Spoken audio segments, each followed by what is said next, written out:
اللہ الرحمن الرحیم بیضاب شریف صفحہ نمبر 42 فلا تجعلوا للہ اندادا وانتم تعلمون، یہ ہے، اور تم اللہ کے لیے شریک نہ ٹھہراؤ حالانکہ تم جانتے ہو، یعنی جانتے ہوئے بھی شریک نہ ٹھہراؤ،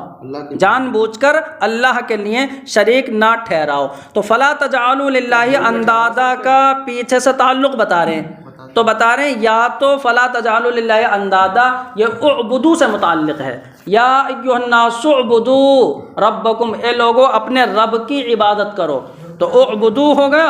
اپنے رب کی عبادت کرو، فلا تجعلوا للہ اندادا، ٹھیک ہے، اور تو اللہ کے لیے یعنی جس کی عبادت کر رہے ہو نا اس اللہ کے لیے شریک نہ ٹھہراؤ۔ تو ایک تو یہ ہے اعبدو سے متعلق ہو، اور دوسرا یہ ہے لعلکم تتقون سے متعلق ہو، تو لعلکم تتقون، ٹھیک ہے، تو اب یہ اس سے متعلق ہے۔ اور تیسرا یہاں پر یہ ہے کہ یہ الذی جعل لکم الارض فراشا جو اس سے پہلے ہے، الذی جعل لکم الارض فراشا سے یہ متعلق ہے، جبکہ الذی جعل لکم الارض فراشا کو مستقل جملے مستانفہ مان لیں، پیچھے سے تعلق نہ ہو، تو تین ہو گئے، ٹھیک ہے۔ اب ترجمہ سمجھو، فلا تجعلوا للہ اندادا متعلق باعبدو، یہ اعبدو سے متعلق ہے، ٹھیک ہے، تو اعبدو سے متعلق ہے، یہاں تک بات بول رہے ہو گئے، الا انہ نہی، اس بنیاد پر کہ یہ نہیں ہے، تو وہ امر ہے یہ نہیں ہے، وہ امر ہے نہیں ہے، انشاء ہے، تو اب دونوں ایک دوسرے پر عطفی ہو جائے گا، معطوف علیہ، اور اسی اعبدو پر معطوف ہے، فاتفہ، ٹھیک ہے۔ تو اب یہ ہو گیا، او نفیگن، ایک تو یہ ہے کہ جملے نہیں ہے اور امر پر معطوف ہے، دوسرا یہ ہے کہ اعبدو سے ہی متعلق ہے، تو اعبدو تو امر ہے لیکن یہ نہیں ہے بلکہ نفی ہے، تو او نفیگن، تو بتا رہے کیا تھے؟ نہیں تھے ابھی، اب نہیں تھے، او نفیگن، یا یہ جملہ منفی ہے منصوب باضمار ان، اور ان کے مقدر ہونے کی وجہ سے منصوب ہے، تو اس کا مطلب ان مقدر ہے فَأَلَّا تَجْعَلُوا، اور یہ یعنی اور تم جو ہے اللہ کے شریک نہ ٹھہراؤ، تو اب یہاں پر جملے منفی ہے، یہ نہیں ہے، ہاں ان مقدر ہے، تو ان کے مقدر ہونے کی وجہ سے یہ منصوب ہے، لا تجعلوا جو ہے نا منصوب ہے ان کے مقدر ہونے کی وجہ سے، تو ان کے مقدر ہونے کی وجہ سے جملے منفی ہو گیا، اللہ تجعلوا، اور اعبدو سے متعلق بنا رہے ہو آپ، تو بتا رہے اعبدو امر ہے، اس کا جواب ہے، جواب میں فاعل نہیں اور نفی میں تو کیا؟ تو اب بتا رہے جواب لہو، یعنی ان کے مقدر ہونے کی وجہ سے منصوب ہے اور اسی امر کا جواب ہے۔ او نفی، تو اب دیکھو وہ فرماتے ہیں او بلعلا علی ان نصب تجعلوا نصب فتلع، یعنی فتلع فی قولہ، تو اب فرماتے ہیں دوسری طرح تعلق کہ فلا تجعلوا للہ اندادا یہ لعل سے متعلق ہے، اس بنیاد پر کہ نصب تجعلوا، یعنی اس بنیاد پر کہ تجعلوا کا منصوب ہونا، تجعلوا کا منصوب ہونا، نصب فتلع، یا اللہ کے فرمان فتلع میں منصوب ہونے کی طرح ہے، تو یعنی اصلی عبارت ہوتی ہے کا نصب فتلع، تو اب تجعلوا کا منصوب ہونا یہ فتلع کے منصوب ہونے کی طرح ہے، کہ یہاں فتلع منصوب ہے لعلی ابلغ الاسباب اسباب السماوات، کہ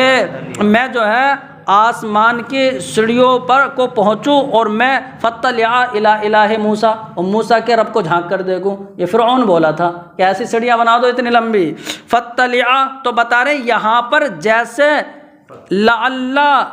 لعلی ہے نا، لعلی، تو جیسے یہاں پر فتلع کا تعلق لعل سے ہے اور یہاں پر یہ منصوب ہے فتلع، تو فتلع کے منصوب ہونے کی طرح تجعلوا للہ میں تجعلوا منصوب ہے۔ اب یہ دیکھنا ہے کہ دونوں میں کیوں منصوب ہے، حالانکہ لعل کے بعد تو ان مقدر نہیں ہوتا، تو بتا رہے الحاق لہا، دونوں جگہ میں لعل کی وجہ سے مقدر ہے نا، لعل کو لاحق کرتے ہوئے بالاشیاء الستہ، ان 6 چیزوں سے کہ جن میں ان مقدر ہوتا ہے، تو ان 6 چیزوں سے لعل کو لاحق کرتے ہوئے، وہ 6 چیزیں کیا ہے کہ کئی کے بعد ان مقدر ہوتا ہے، حتی کے بعد ان مقدر ہوتا ہے، ٹھیک ہے، لام کیا کے بعد، اب بتا رہے ہیں کہ یہاں 6 چیزوں سے لعل کو لاحق کو کر لیا آپ نے، لیکن کوئی وجہ تو ہوگی، تو لِاشْتِرَاكِهَا فِي أَنَّهَا غَيْرُ مُوجِبَةٍ، تو بتانے کیونکہ لعل اور 6 چیزیں وہ سب یہ اس بات میں شریک ہیں کہ یہ جو ہیں غیر موجب ہوتے ہیں۔ کلام میں جو ہے نا یعنی غیر موجب کا مطلب یہ ہے کہ جس کو یہ متضمن ہوتے ہیں اس کے حصول کو واجب نہیں کرتے، لعل ہو یا وہ 6 چیزیں ہوں تو اب اس کے حصول کو یہ واجب نہیں کرتے۔ جہاں پر یہ چیزیں آتی ہیں جیسے یہ لعلکم تتقون، اس امید پر کہ تم تقوی والے بن جاؤ، تو امید ہے بس، ٹھیک ہے، ایسے تھوڑی اس کو واجب کرتے ہوئے۔ تو اب یعنی یہ لعل اور 6 چیزیں اس بات میں شریک ہیں کہ یہ یعنی غیر موجبۃ لحصول ما یتضمنها، ٹھیک ہے، تو یہ جن کو متضمن ہو ان کے حصول کو واجب کرنے والے نہیں ہوتے۔ والمعنی، اور مطلب کیا ہو جائے گا اگر لعل سے مان لیں تو اب مطلب ہو جائے لعلکم تتقون، اس امید پر کہ تم ڈرو، لا تجعلوا لہ اندادا، یعنی تم ڈرو اور اس کے لیے تم شریک نہ ٹھہراؤ، تو یعنی ڈرتے ہوئے آپ نے رب کی عبادت کرو، ڈرتے ہوئے اور اس کے کسی شریک اس کے لیے نہ ٹھہراؤ۔ یہ دوسرے طرح تعلق ہو گیا۔ او بالذی جعل، یہ جعل کو الگ مت کر دینا، الذی جعل لکم الارض سے یہ متعلق ہے، ان استانفت بہ، ہاں اگر الذی جعل کو بہ محض ضمیر، الذی جعل کو جملے مستانفہ بنایا جائے،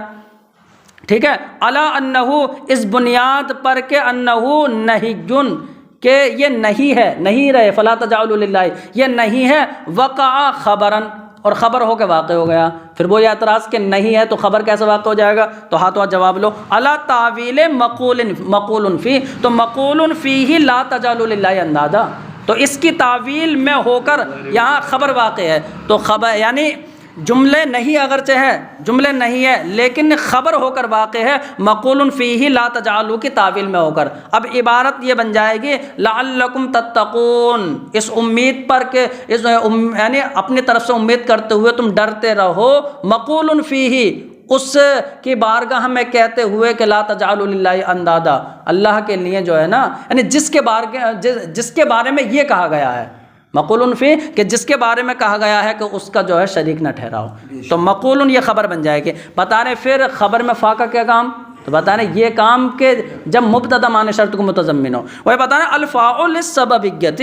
اور فا جو ہے یہ سببیت کے لیے ہے، ادخلت علیہ، یہ خبر پر داخل ہوئی ہے، لتضمن المبتدا معنی الشرط، مبتدا کے معنی شرط کو متضمن ہونے کی وجہ سے، اور مطلب کیا ہو جائے گا پورا، بتا رہے والمعنی، اور معنی یہ ہو جائے گا من حفکم بہذہ النعم الجسام والآیات العظام ینبغی اللہ یشرک بہ، تو بتا رہے اب معنی یہ ہوگا کہ جس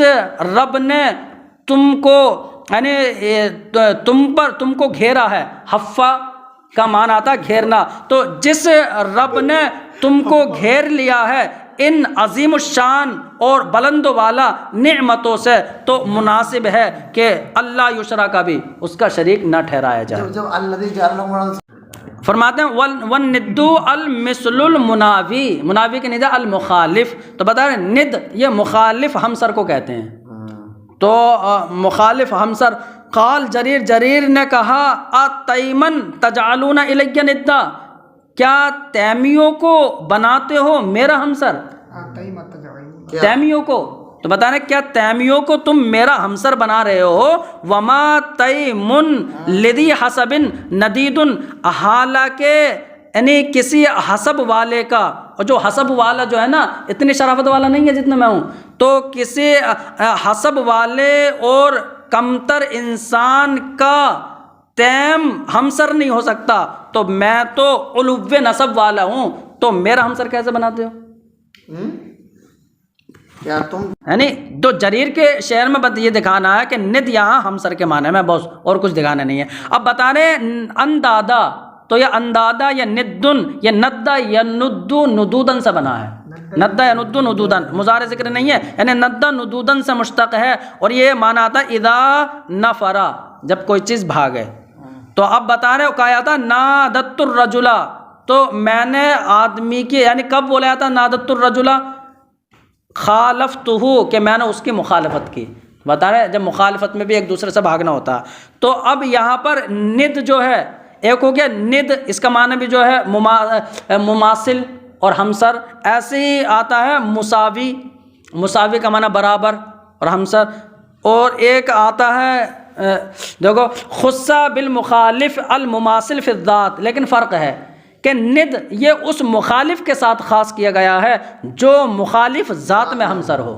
تو جو ذات میں ہمسر ہے، پہ رک جاؤ کما خص المساوی للمماثل فی القدر، جیسا کہ مساوی جو لفظ ہے، مساوی کو خاص کیا جاتا ہے اس کے لیے کہ جو وصف اور رتبے میں، یعنی قدر و منزلت، قدر کا معنی ہے قدر و منزلت، اور رتبے میں مماثل ہو، تو جو رتبے میں برابر ہو اس کے لیے مساوی جیسا خاص کیا جاتا ہے۔ تو اب یہ فلا تجعلوا للہ اندادا،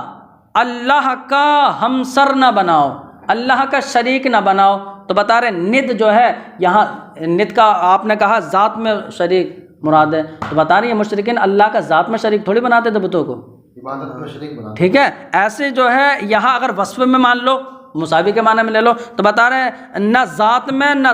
صفات میں انہیں شریک ٹھہراتے تھے، تو پھر یہ کیوں ند کا معنی تو یہی ہونا چاہیے نا، پھر جواب کیا ہوگا؟ تو اب جواب یہ ہے کہ انہوں نے اللہ کی عبادت چھوڑ کے اصنام کی عبادت میں پڑ گئے، یہ معبودان باطلہ کی، تو اب ان کی حالت کو، جو مشرکین ہیں ان کی حالت کو تشبیہ دے دی گئی اس انسان کی حالت سے کہ جس کا یہ عقیدہ ہو کہ بت ہی جو ہیں واجب بالذات ہے، بتوں کو ہی جو واجب بالذات مان لے، تو اب وہ انسان تو ان نے تو ذات میں ہمسر بنا دیا، ذات و صفات میں، تو اس سے تشبیہ دے کر ان کے لیے کہہ دیا کہ انہوں نے جو ہے ند بنا دیا۔ وَالتَّسْمِيَةُ مَا يَعْبُدُهُ الْمُشْرِكُونَ مِن دُونِ اللَّهِ اندادا، بتا رہے من دون اللہ، یہ ماں کا بیان ہے، ٹھیک ہے، اور بتا رہے اللہ کے سوا جس کی مشرکین عبادت کرتے ہیں ان کو انداد کہنا، وما زعموا، حالانکہ مشرکین کا گمان یہ تھا کہ بت جو ہیں تساویہ، یعنی وما زعموا، حالانکہ مشرکین یہ گمان نہیں کرتے تھے، یہ عقیدہ نہیں تھا کہ بت اللہ کے مساوی ہیں ذات و صفات میں، ولا انا، اور نہ یہ عقیدہ تھا کہ بت جو ہیں یہ اللہ کے مخالف ہیں اس کے افعال میں، تو بتانا ذات و صفات میں شریک مانتے نہ افعال میں شریک مانتے، پھر انداد کہنا کیوں؟ لأنہم لما ترکو، تو جواب دیا جا رہا اس لیے کہ جو مشرکین ہیں انہوں نے جب اللہ کی عبادت کو چھوڑ دیا،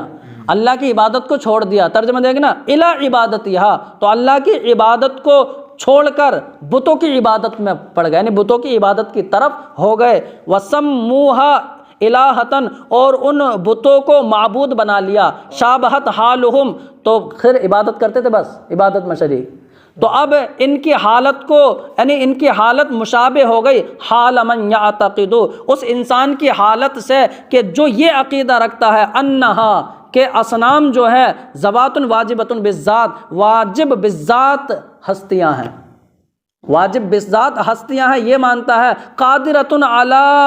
ان تدفع عنہم بأس اللہ، اور واجب بالذات ہستیاں ہیں اور وہ بت اس بات پر قادر ہیں کہ ان لوگوں سے اللہ کے عذاب کو دور کر دیں، اور اللہ جو نہ دیں وہ یہ دے دیں، وَتَمْنَحُهُمْ مَا لَمْ يُرِدِ اللَّهُ بِهِمْ مِنْ خَيْرٍ، اور ماں کا بیان ہے من خیر، اور یہ اس بات پر قادر ہیں بت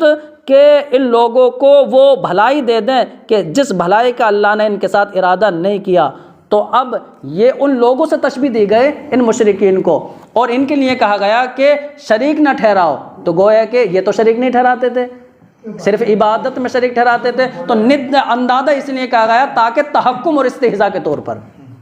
اور ان کی توبیخ کرتے ہوئے وہ فرمایا فتحکم بہم، تو اللہ نے ان کے ساتھ جو ہے تحکم فرمایا، وشنع علیہم، اور ان کی جو ہے قباحت بیان کی، ان کی یعنی تشنیع، تان و تشنیع فرمائے کہ تحکم کس معنی کا؟ تو اب یعنی ان کے جو ہے تحکم فرمائے اور تشنیع فرمائے کہ کیسے، بِأَن جَعَلُوا لِلَّهِ اندادا، کہ تم اللہ کے لیے انداد بناؤ، اللہ کے لیے، یعنی بائیں طور کے تم اللہ کے لیے ند اور شریک بناؤ، لمن یمتنعو، ہاں تو ان پر جو ہے نا تشنیع فرمائی اور ان کے ساتھ تحکم فرمایا اس بات کا کہ تم اللہ کے لیے جو ہے کس بات پر کہ مشرکین نے اللہ کے لیے انداد بنا دیے، یعنی ان کا مذاق تو اڑ رہا کہ مشرکین نے اللہ کے شریک بنا دیے، حالانکہ اللہ کے شریک تو ہو ہی نہیں سکتا۔ تو ان کے اب جو ہے پھر یہ ذکر کرنا کہ تم انداد مت بناؤ، جب بنا ہی نہیں پا رہے ہیں پھر یہ کہنا مت بناؤ، تو تحکم ہو گیا۔ تو بتا رہے یعنی بِأَن جَعَلُوا لِلَّهِ، یعنی اس بات پر ان کی تشنیع اور تحکم فرمایا کہ ان مشرکین نے اللہ کے لیے انداد اور شریک بنا لیے۔ لمن یمتنع ان یکون لہ ند، لمن جس ذات کے لیے محال ہے کہ ہو اس کے لیے ند، تو جس ذات کے لیے شریک ہونا محال ہے اس کے لیے انہوں نے انداد بنا دیا۔ تو اس پہ ان کی جو ہے ولہذا، اور بتا رہے ہیں کہ اسی وجہ سے قال موحد الجاہلیت، اور اسی وجہ سے کہ جو عبادت و اطاعت ہے اس کو یعنی ربوبیت لازم ہے، تو جس کی تم عبادت کرتے ہو وہ رب ہونا چاہیے، تو یہ رب نہیں ہے تو عبادت بھی مت کرو۔ تو بتا رہے اسی وجہ سے کہ جو رب ہوگا اسی کی عبادت کی جائے گی۔ تو اسی وجہ سے جاہلیت کے ایک موحد نے کہا، زید ابن عمرو ابن طفیل نام ہے اس کا، تو نفیل، تو اب جاہلیت کے اس موحد نے کہا کہ تقسمت الامور، کہ جو اختیار تو بٹ گئے ہیں، جو جسے خدا مانے مان لے، اختیار ہر ایک کو اختیار ہے، تو اختیار تو تقسیم کر دیے گئے ہیں۔ تو بتا رہے ہیں میں ایک رب مانوں یا 1000 رب مانوں؟ تو کہتا ہے میں نے لات و عزت سب کو چھوڑ دیا، اور جو حقیقت میں معبود رب ہے میں اس کی پرستش کرتا ہوں۔ تو اس نے دیکھو یہ کہا کہ جو رب ہے وہی پرستش کے لائق ہے، اس نے یہ کہہ دیا ربن واحدن ام الف رب ادینو، ادینو ای اطیعو، کیا ایک رب یا 100 رب کی میں اطاعت کروں، جبکہ ہزار رب کی اطاعت کروں، جس وقت کے اختیارات بڑھ گئے ہیں، تو اختیارات اور معاملے بٹ گئے ہیں، جو جسے چاہے مانے، تو اختیارات جب بٹ گئے ہیں تو اس وقت کیا میں ایک رب کی اطاعت کروں یا 1000 رب کی اطاعت کروں؟ تو بتانے میں اطاعت و عبادت تو میں اس کی کروں گا جو ایک ہے۔ ترکت اللات والعزى جميعا، میں نے تو سارے لات و عزا یعنی معبودان باطلہ کو چھوڑ دیا، یعنی وَكَذَلِكَ يَفْعَلُ الرَّجُلُ الْبَصِيرُ، اور ایسے ہی تو کرتا ہے عقلمند آدمی۔ وَأَنْتُمْ تَعْلَمُونَ، تعلمون جو ہے یہ فلا تجعلوا کی ضمیر سے حال ہے، فلا تجعلوا اللہ کے شریک نہ ٹھہراؤ، تجعلوا نہ ٹھہراؤ اس حال میں کہ تم جانتے ہو، تو وَأَنْتُمْ تَعْلَمُونَ یہ تجعلوا کی ضمیر سے حال ہے، ٹھیک ہے۔ تو یا بتا رہے تجعلون کی ضمیر سے حال ہے وَأَنْتُمْ تَعْلَمُونَ، حالانکہ تم جانتے ہو، کیا جانتے ہو؟ تو بتا رہے وہ مفعول جو ہے متروک ہے، مفعول کو چھوڑ دیا گیا ہے، یعنی مطلب یہ ہے کہ تم اہل علم و نظر اور درست رائے والے ہو کہ اگر تم تھوڑا سا بھی غور کر لو تو اب تمہاری عقل جو ہے خود بخود مجبور ہو جائے گی کہ اللہ رب العزت جو ہے وہی تمام ممکنات کا خالق ہے اور وہ یکتا ہے اور مخلوق کی مشابہت سے جو ہے بلند و بالا ہے، تو خود بخود تمہاری عقل یہ کہے گی تو جب رب وہ ایسا ہے تو لا تجعلوا للہ اندادا، اس کے لیے تم شریک نہ ٹھہراؤ جانتے ہوئے۔ تو یہ مطلب ہو جائے، دیکھو ترجمہ لاؤ، بتا رہے حال من الضمیر فلا تجعلوا، اور وانتم تعلمون یہ فلا تجعلوا کی ضمیر سے حال ہے اور یہ او نہیں ہے، ومفعول تعلمون مطروح، اور بتا رہے اب تعلمون کا مفعول کیا، اور تعلمون کا مفعول جو ہے مطروح، اس کو چھوڑ دیا گیا ہے، اور جب کسی کے مفعول کو چھوڑ دیا جاتا ہے تو اس کو لازم کے درجے میں اتار لیا جاتا ہے، جیسے اوپر دے رہے ہیں منزل منزلۃ اللازم، لازم کے درجے میں اتارتے ہوئے۔ اب مطلب یہ ہوگا ای وحالکم انکم، یعنی اللہ کا شریک نہ ٹھہراؤ، حالانکہ تم وحالکم، اور تمہارا حال یہ ہے کہ انکم تم اہل علم و نظر اور درست رائے والوں میں سے ہو، فلو تأملتم ادنی تأمل، تو اگر تم تھوڑا سا غور و فکر کر لو، اذ تر عقلکم الی اثبات موجد للممکنات، تو تمہاری عقل مجبور ہو جائے گی سارے ممکنات کے موجد کے ثابت ماننے پر کہ خالق ممکنات وہی ہے، تو ممکنات تمام ممکنات کے موجد اور خالق کے اس بات کی طرف تمہاری عقل مجبور ہو جائے گی، یعنی اس کے اس بات کو مانے گی کہ اللہ رب العزت ہی تمام ممکنات کا خالق اور موجد ہے۔ متفرد بوجوب الذات کے اور جو اپنی واجب بالذات میں یعنی واجب بالذات ہونے میں وہ یکتا ہے۔ متعالٍ عن مشابہت المخلوقات اور مخلوقات کی مشابہت سے بہت بلند تر ہے۔ اب او منوی تو بتا رہے ہیں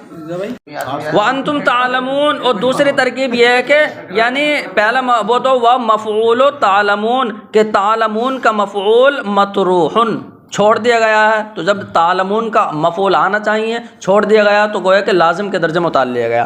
او منویون یا تعلمون کا مفعول جو ہے مقدر ہے، حاشیہ نمبر 4 میں دے رہے ہیں المقدر والمنوی بمعنن، دونوں ایک ہی معنی میں ہے ان کی اصطلاح میں، مگر یہ کہ تقدیر میں جانب لفظ کا اعتبار کیا جاتا ہے اور نیت میں جانب ذہن کا، تو اب منوی کا مطلب یہ ہے کہ یعنی نیت سے بنا ہے، جس میں مطلب کہ ذہن میں مقدر ہے۔ او منویون یا تعلمون کا مفعول مقدر ہے اور وہ مفعول یہ ہے کہ انہا یعنی ان الاصنام، حالانکہ تم جانتے ہو کہ بت جو ہے وہ اللہ کے مماثل نہیں ہو سکتے، ولا تقدروا علی مثل ما یفعلہ، اور وہ بت جو ہے ان جیسے افعال پر قادر نہیں ہے جن کو اللہ رب العزت کرتا ہے، جیسے کہ خود فرمانے باری ہے کیا یعنی حل من شرکائکم من، تو کیا تمہارے شریکوں میں سے کوئی ہے، کیا تمہارے شرکاء میں سے کوئی ہے جو ان افعال میں سے کچھ کر سکے، تو جیسے اس میں بھی جو ہے کہا گیا کہ تمہارے شرکاء میں سے کوئی ایسا ہے کہ جو ان افعال میں سے کچھ کر سکے جو اللہ کرتا ہے۔ وعلی ھذا، اور بتانے اس بنیاد پر کہ یعنی منوی ہو تو تعلمون کا مفعول جو ہے مقدر ہو، تو اب یہاں پر جو ہے اعتراض ہو جائے گا۔ بتا رہے وعلی ھذا، اور اس بنیاد پر کہ تعلمون کا مفعول مقدر ہے، تو بتا رہے ہیں یعنی وانتم تعلمون کے حال ہونے کی بنیاد پر، مطلب کیا ہے علی کون وانتم تعلمون حالا، وانتم تعلمون کے حال ہونے کی بنیاد پر اعتراض ہوگا کہ حال تو ذوالحال کے لیے قید ہوتا ہے، ٹھیک ہے، تو مطلب یہ دونوں وجہوں کو شامل ہو جائے گا کہا گیا ہے، لیکن صحیح یہ ہے کہ مفعول منوی ہونے کی صورت پر صرف اعتراض ہوگا، سمجھ گئے؟ تو اب یہاں پر اعتراض کیا ہوگا، یہ ہو گیا کہ مفعول مقدر ہے کہ تم جانتے ہو کہ بت مثل نہیں ہے، تو بتوں کی عدم مماثلت کا علم ہو تو تم شریک نہ ٹھہراؤ، اس کا مطلب بتوں کی عدم مماثلت کو نہیں جانتے ہو تم، بتوں کی عدم مماثلت کا تمہیں علم نہیں ہے، جاہل ہے، تو تم شریک ٹھہراؤ، حالانکہ یہ مقصود نہیں ہے، تو اب یہاں پر یہ اعتراض ہو جائے گا۔ تو یا بتا رہے وعلی ھذا، اور وانتم تعلمون کے حال ہونے کی بنیاد پر، جبکہ تعلمون کا مفعول مقدر ہو، تو اب یہ اعتراض اگر ہو تو جواب دینے فالمقصود منہ التوبیخ والتصریب، تو اب وانتم تعلمون سے جو ہے وہ زجر و توبیخ و تصریب ای تعییر، وہ آر دلانا ہے، ٹھیک ہے، زجر و توبیخ اور آر دلانا ہے، لا تقیید الحکم، حکم کو مقید کرنا نہیں ہے، وقصرہ علیہ، اور حکم کو یعنی اور حکم کو منحصر کرنا نہیں ہے پہلے والے جملے پر لا تجعلوا پر، تو لا تجعلوا پر منحصر کرنا نہیں ہے، ورنہ تو یہ لازم آ جائے گا کہ جو علم رکھتا ہے عدم مماثلت اصنام کا تو وہ تو شریک نہ ٹھہرا ہے، اور جو جاہل ہے تو وہ شریک ٹھہرا ہے، تو بتانا یہ نہیں، تکلیف میں دونوں برابر ہیں، تکلیف میں تو بتا رہے فإن العالم،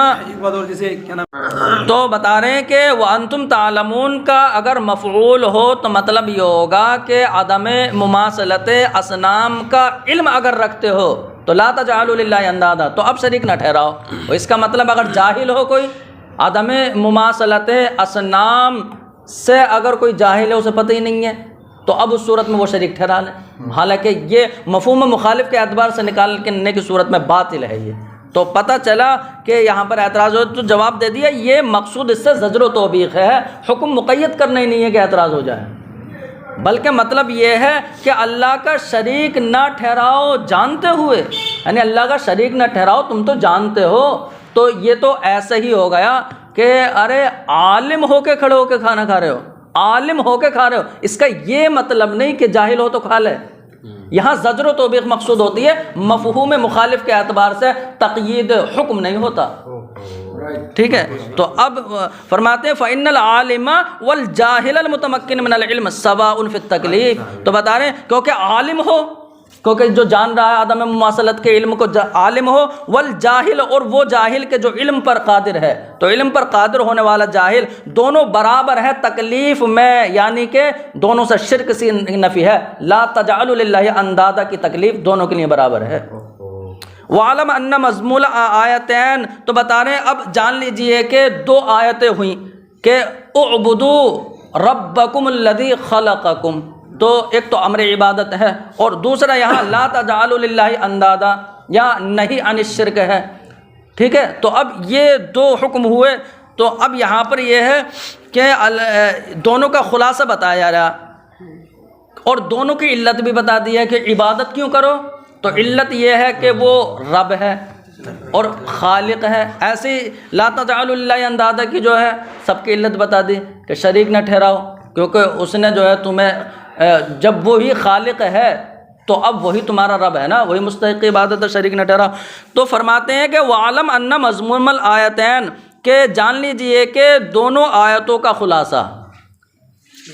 اور دونوں آیتوں کو کون کا خلاصہ یہ ہے کہ الامر بعبادت اللہ تعالیٰ، کہ اللہ تعالیٰ کی عبادت کا حکم ہے ایک آیت میں، اور اس میں لا تجعلوا میں نہیں عن الاشراک بھی، اللہ کے ساتھ شریک ٹھہرانے سے منع کرنا ہے، یعنی نہیں ہے۔ والاشارۃ الی ما، اور اس کی طرف بھی اشارہ ہے کہ جو علت اور مقتضی ہے عبادت اور عدم شرک میں سے ہر ایک کی علت اور مقتضی ہے۔ وہ بیان ہو، اور اس کی وضاحت اور بیان یہ ہے کہ انہ رتب الامر بالعبادت، کہ اللہ رب العزت نے امر عبادت جو اعبدو ہے اس کو مرتب فرمایا ہے علی صفت الربوبیت، ربوبیت پر، یعنی اعبدو ربکم، اپنے رب کی عبادت کرو، تو یہ بتانے کے لیے کہ ربوبیت جو ہے علت ہے،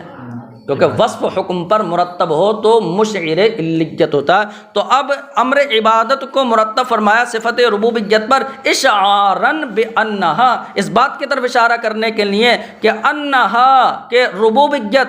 العلت لوجوبہا، وجوب عبادت کی علت ہے۔ ثم بینا ربوبیتہ، پھر اللہ نے اپنے ربوبیت کو اور تفصیل سے یعنی واضح طور پر بیان فرمایا کہ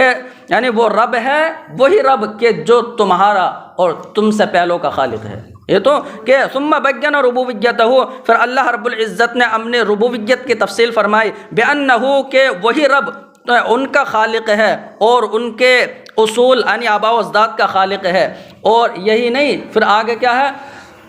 والذین من قبلکم، اور آگے کیا ہے،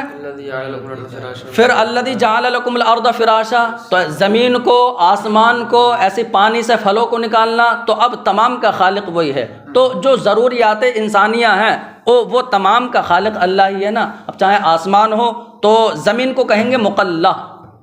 یعنی قلیل سے بنا ہے کہ اسے سمیٹ دیا ہے، چھوٹے کر دیا گیا ہے، اور آسمان کو کہیں گے مظلہ، کہ وہ چھاتے کی طرح تان دیا گیا ہے، ٹھیک ہے۔ ہاں، اور ایسے ہی دو ثمرات جو ہے پھل، تو پھل میں سب ہی شامل ہیں، کھانے کی چیزیں ہوں، صحیح ہے، یا ہاں پینے کی چیزیں ہوں، سب ہی شامل ہیں، یا پہننے کی چیزیں ہوں، سب۔ ہاں تو اب بتا رہے ہیں کہ پھر اپنے ربوبیت کو اللہ نے تفصیل سے بیان کیا، بہی طور کہ اللہ ہی ان کا خالق ہے، ان کے اصول یعنی آباء و اجداد کا خالق ہے۔ وما یحتاجون الیہ فی معاشہم، یہی تو چھوڑ دیتے ہیں مین چیز، وما یحتاجون الیہ فی معاشہم من المقلۃ والمذلہ، تو بتا رہے ہیں، اور ما کا بیان ہے من المقلۃ والمذلہ، تو بتا رہے ہیں اور ان چیزوں کا خالق ہے کہ جن کے یہ لوگ ضرورت مند ہیں اپنی زندگی میں، وہ چیزیں کیا ہیں، یعنی کہ من المقلۃ، زمین، آسمان، والمطاعم، اور کھانے کی چیزیں، والملابس، اور پہننے کی چیزیں۔ تو بتا رہے ہیں کھانے اور پہننے کی چیزیں یہ کہاں سے نکال دی، تو بتا رہے ہیں من الثمرات رزقا لکم آیت ہے نا، تو ثمرہ میں ثمرہ جو ہے سب کو شامل ہے کہ وہ مطعوم اور ملبوس کو شامل ہے۔ پھر من الثمرات رزقا لکم تھا، رزق بتا رہے ہیں، رزق یہ کھانا پینا سب کو شامل ہے، تو اس کا مطلب من الثمرات رزقا، یہ پورا جملہ جو ہے نا مطعوم، ملبوس، معقول، مشروب، سب کو چاروں کو شامل ہے۔ تو فرماتے ہیں مطاعم اور ملابس یہ فإن ثمرات، اس لیے کہ ثمرہ جو ہے یعنی من الثمرات میں جو ثمرہ ہے یہ مطعوم اور ملبوس دونوں کو عام ہے، اور رزق جو ہے معقول مشروب دونوں کو عامل ہے، کہ جیسے رزق جو ہے کھانے کی چیز ہوتی ہے ایسی پینے کی چیز ہوتی ہے۔ ثم لما كانت هذه امورا، تو اب یہ ہے کہ جب یہ سب چیزیں، کیا سب چیزیں، کہ ربوبیت، خالقیت اور ان تمام چیزوں کا فیضان، تو اب یہ ایسے امور ہے کہ ما سوى اللہ کوئی قادر نہیں ہے۔ تو جب قادر نہیں ہے تو اب، اور یہ سب چیزیں یہ بتا رہی ہیں کہ صرف ایک ہی ذات کر سکتی ہے، تو پیچھے جتنی بھی آیت ہوئی یعنی لا تجعلوا سے پہلے سب نے وحدانیت الہی پر دلالت کری، تو وحدانیت پر سب دلیل ہے، تو وحدانیت ہو گئی، اب ہے لا تجعلوا للہ، اب شرک نہ کرو، تو اس پہ مرتب کر دیا۔ بتائیں ثم لما كانت هذه، پھر جب یہ سب چیزیں، پھر یہ سب چیزیں اموراً، کانت کے خبر ہے، کانت کی خبر، پتہ نہیں، پھر جب یہ سب ایسے امور ہیں لا يقدر علیہا احد غیرہ، کہ جن چیزوں پر اللہ کے سوا کوئی قادر نہیں ہے، جب یہ سب ایسی چیزیں ہیں تو یہ چیزیں شاہدۃ علی وحدانیتہ، یا اللہ کی وحدانیت پر بھی دلیل ہے، رتب علیہ النہی، تو اب اسی وحدانیت پر اللہ نے نہی عن الاشراک بھی، یعنی اللہ کے ساتھ شریک ٹھہرائے جانے سے نہیں جو فرمائی لا تجعلوا میں، اس جملے کو جو ہے اسی وحدانیت پر مرتب فرما دیا، ٹھیک ہے، کہ تم جو ہے اگر واحد مانتے ہو، اس کی توحید کے قائل ہو، تو اب شرک نہ کرو۔ تو اب دیکھو یہی یعنی مرتب فرما دیا، رتبہ علیہا سے مصنف نے یہ بتا دیا کہ لا تجعلوا جو ہے مرتب ہے پیچھے والے جملے پر، جب مرتب ہے تو اب عبارت میں فا کو لانا ٹھیک ہے، کیونکہ ما بعد ما قبل پر مرتب ہے، ٹھیک ہے، ہاں یہ ہو گیا۔ وَلَعَلَّهُ سُبْحَانَهُ تَعَالَى أَرَادَ مِنَ الْآيَةِ الْأَخِيرَةِ، تو یہاں سے جو ہے صوفیانہ تفسیر ہے، تو فرماتے ہیں جو آخری آیت ہے هُوَ الَّذِي جَعَلَ لَكُمُ الْأَرْضَ فِرَاشًا، تو اب اس میں جسم کو تشبیہ دی گئی ہے زمین سے، تو جسم کو زمین سے تشبیہ دے دی گئی ہے، اور یہاں پر نفس کو جو ہے تشبیہ دی گئی ہے آسمان سے۔ اچھا، جسم کو زمین سے تشبیہ دی گئی ہے، وجہ شب کیا ہے؟ تو بتا رہے ہیں دونوں ہی جو ہے نیچے آنے والی بھاری چیزیں ہیں، یعنی دونوں میں سفل ثقیل پایا جاتا ہے کہ بھاری پن اور جو ہے نیچے ہونا، تو جیسا جسم نیچے رہتا ہے ایسے جو ہے زمین، تو اور نفس کو آسمان سے تشبیہ دے دی گئی ہے، تو یہ کیسے ہے؟ تو بتا رہے ہیں جیسے نفس ہے ایسے آسمان، تو اب یہ دونوں جو ہے نا یہ بلند ہے دونوں، ٹھیک ہے، کہ آسمان جو ہے زمین پر جو ہے فیضان کرتا ہے، ایسے نفس جو ہے پورے جسم پر جو ہے فیضان کرتا ہے، تو اب نفس کو جو ہے آسمان سے تشبیہ دے دی گئی ہے، اور عقل کو جو ہے وہ پانی سے تشبیہ دے دی گئی، وَأَنزَلَ مِنَ السَّمَاءِ مَاءً، تو یہاں پر پانی جو ہے تو عقل کو پانی سے تشبیہ دے دی گئی ہے، تو وجہ شب کیا ہے؟ تو بتا رہے ہیں جس طریقے سے پانی لطیف ہونے کی وجہ سے ہر چیز میں چلا جاتا، نافذ ہو جاتا ہے بالکل، ایسے ہی عقل جو ہے یہ جو ہے لطیف ہے، اور پورے جسم یہ جو ہے سب میں نافذ ہو جاتی ہے ہر چیز میں، تو یہ ہوا۔ اور بتا رہے ہیں جو فیضان عملی اور نظری جو فضائل ہیں تو وہ ان کی عقل وغیرہ کی وجہ سے نکلے، سب کا ان میں جو ہے پانی، جیسے پانی کو عقل سے تشبیہ دی، عقل کو پانی سے تشبیہ دی گئی، اس پانی سے پھل نکلے، تو بتانے اس عقل کی وجہ سے جو عملی فضائل اور جو بھی چیز ہوئے جو فیضان ہوا تو یہ ان پھلوں کے مشابہ ہیں، ہاں، تو عقل کے استعمال سے ہوا، ایسے وہاں پانی سے ہوا۔ تو اب ترجمے سے دیکھو، ترجمہ اس کا بہت جو ہے ایسا دیکھنے سے گیا، وَلَعَلَّهُ سُبْحَانَهُ تَعَالَى، اور صوفیانہ تفسیر یہ ہے کہ ممکن ہے اللہ رب العزت نے آخر والی آیت سے مراد لیا ہو، آخر والی آیت اوپر دے رہے ہیں هُوَ الَّذِي جَعَلَ لَكُمُ الْأَرْضَ فِرَاشًا، اس آیت سے اللہ نے مراد لیا ہو، ٹھیک ہے، اب مراد لیا ہو، ارادہ کا مفعول الاشارۃ الی تفصیل یہاں پر ہے، یعنی آخر آیت سے مراد لیا ہو اور ساتھ ساتھ اس پر ظاہر بھی دلالت کر رہا ہے کہ ایسا ہو، ٹھیک ہے، وسیق فی الکلام، اور اس میں کلام کو لایا جا چکا ہے، یعنی اس طریقے سے کلام جو ہے آ بھی چکا ہے کہ آخر آیت سے مراد لیا ہے الاشارۃ الی تفصیل خلق الانسان، یعنی انسان کی تخلیق کو تفصیل سے بیان کرنے کی طرف اشارہ ہے یہاں، کہ تخلیق انسان کی تفصیل کی طرف اشارہ کیا ہے، وما افاض علیہ من المعانی والصفات، اور ان معانی سے مراد ہے اوپر دینا علوم مراد ہیں. کیوں؟ کیونکہ علوم جو قوت علمیہ سے حاصل ہوتے ہیں، تو قوت علمیہ کے پورا ہونے سے علوم ہی تو حاصل ہوتے ہیں. اور صفات سے مراد ہے اخلاق حسنہ، کیونکہ اخلاق حسنہ یہ قوت عملیہ کے پورا ہونے پر متفرع ہوتے ہیں، یعنی اچھے اچھے اخلاق ہوتے ہیں. پھر تو اب یعنی علوم اور یعنی اخلاق یعنی ان علوم اور اخلاق کی طرف اشارہ ہے. افادہ علیہ کہ جو انسان پر فیضان فرمایا اللہ رب العزت نے اعلیٰ طریقت التمثیل. لیکن یہ اشارہ کیسے ہے؟ یعنی اشارے کا ارادہ کیا ہے تمثیل کے طریقے پر، یعنی اراد الاشارۃ اعلیٰ طریقت التمثیل، کہ اشارے کا ارادہ کیا ہے تمثیل کے طریقے پر. کیسے؟ فمثل البدن بالارض، کہ جسم کو یعنی بدن کو تشبیہ دی زمین سے. اور کیوں دی؟ کیوں؟ سفل ثقیل ہے دونوں میں. اور نفس کو جو ہے سما سے تشبیہ دی ہے. کیوں؟ کیونکہ علو ہے دونوں کے اندر، بلندی ہے. ٹھیک ہے. اور عقل کو پانی سے تشبیہ دی ہے. کیوں؟ کیونکہ رطوبت اور نفوذ میں دونوں شریک ہیں، نافذ ہونے میں ہر چیز میں. وما افاض علیہ من الفضائل العملیۃ والنظریۃ المحصلۃ بوساطۃ استعمال العقل للحواس وازدواج القوی النفسانیۃ والبدنیۃ. یہاں تک ہو گیا مشبہ. بالثمراتی جو ہے نا یہ مشبہ بھی ہے. تو اب بتا رہے وما کا بیان ہے من الفضائل العملیہ، اور بتا رہے اور وہ چیزیں کہ جو انسان پر اللہ نے فیضان فرمائے، یعنی کہ عملی اور نظری فضائل کے جو حاصل ہوتی ہیں عقل کو حواس کے لیے استعمال کرنے کے ذریعے سے. وہ ازدواج القوی النفسانیۃ والبدنیۃ،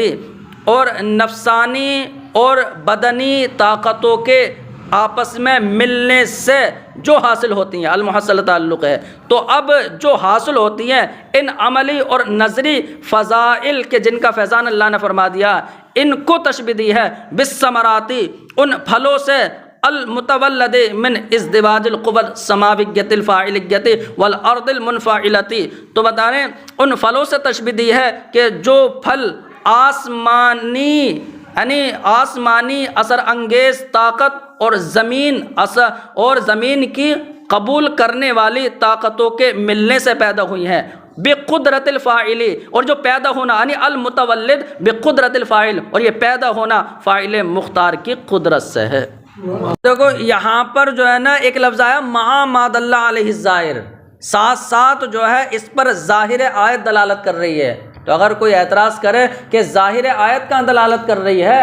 تو جواب یہ ہے کہ معنی حقیقی کے اعتبار سے دلالت نہیں کر رہی ہے، لیکن ظاہر آیت وہ رمز اور اشارے کے طریقے پر جو ہے یہ دلالت کر رہی ہے کہ اس سے جو ہے انسان کی جو ہے تخلیق کی تفصیل کی طرف اشارہ ہے. ٹھیک ہے. وسیق فی الکلام، اور اس میں کلام لایا جا چکا ہے، یعنی پہلے بھی ایسے تو صوفیانہ تفسیر ہوئی ہے کہ جس میں انسان کی تخلیق کی تفصیل کی طرف اشارہ ہوا ہے.